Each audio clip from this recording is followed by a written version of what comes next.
No stuff. No stuff. You fish with them. Out there.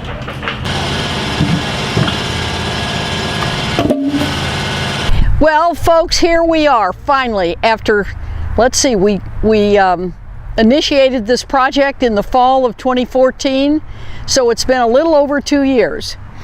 It's been a very busy 2 years.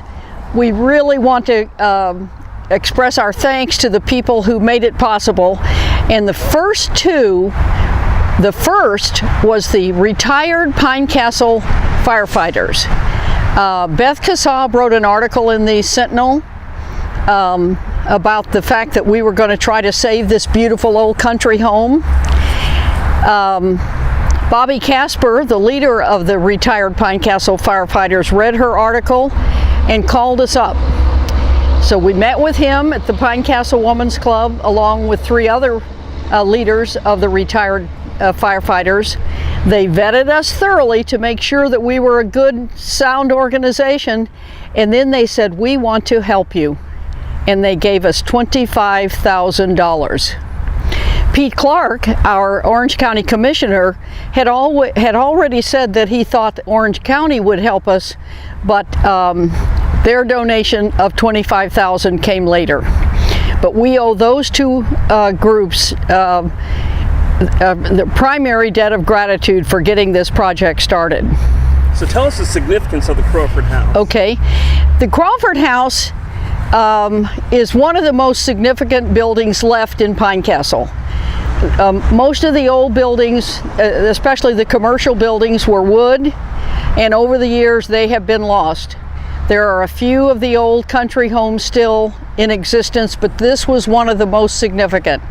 The Crawford House was located just a block south of the original Pine Castle Elementary School, and for many years it was the home of S.E. Crawford Johns, and that is how it got the name the Crawford House. She actually lived for a while with her parents, the Crawford family. So when we heard that this very important house was going to be demolished, we heard in the fall of 2014 that this very important house was going to be demolished. The brand new Pine Castle Historical Society, which had only been organized 3 months in June, 3 months prior to learning about this house, we voted to try to save it. We formed an organization of interested individuals, organizations, businesses, and government, and we held meetings in the chambers of Commissioner Clark, and we came up with a plan of action. The house was owned at that time by the city of Belle Isle, and they needed it removed so that their very fine Cornerstone Charter School could be expanded. So we came up with a plan of action. We worked with the city of Belle Isle. They gave us an extension of time. Actually, they extended the time about 6 months. It was slated to be destroyed in December of 2014 during Christmas vacation.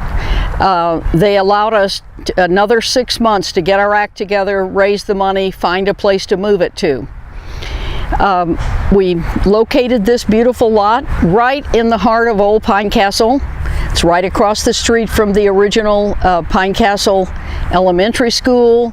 It's 1 block north of the Pine Castle Women's Club.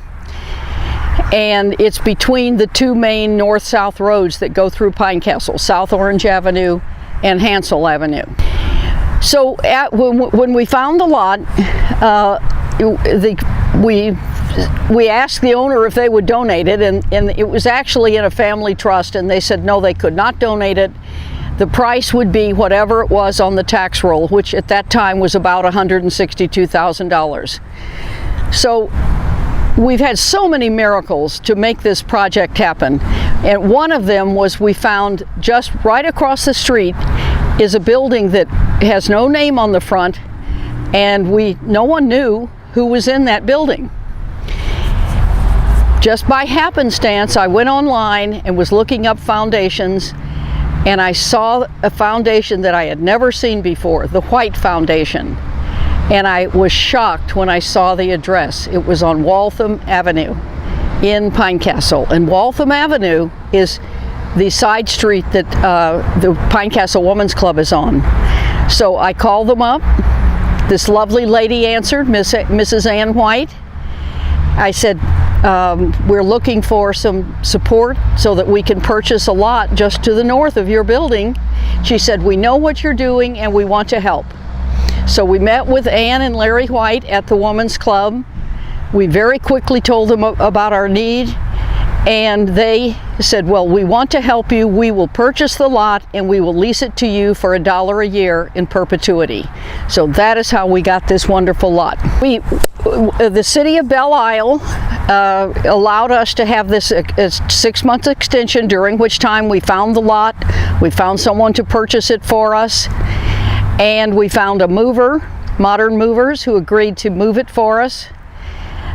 We raised more money. ABC Fine Wines gave us $10,000. The Wine Sears gave us $5,000, and we worked really hard and got 500 charter members, and individuals contributed, and we raised enough money to be able to move the house to this location. Our managing contractor for this important endeavor is Ralph Yarbrough. Ralph worked really hard with the engineers and land planners to come up with a site plan and get the needed Orange County building permits so that we could place the house on its permanent location.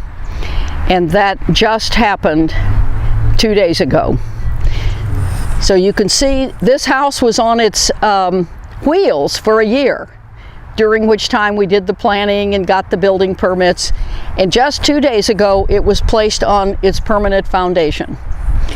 So now comes even more excitement. Now we have to raise the money to restore this beautiful house to its original, how it looked originally back in early 1900s. And we're also going to, there was a house on the property already, this small cracker house. We're also going to restore that house, and the plans are now that the main house would be a house museum that would tell visitors that would show visitors what a early 1900 country house looked like.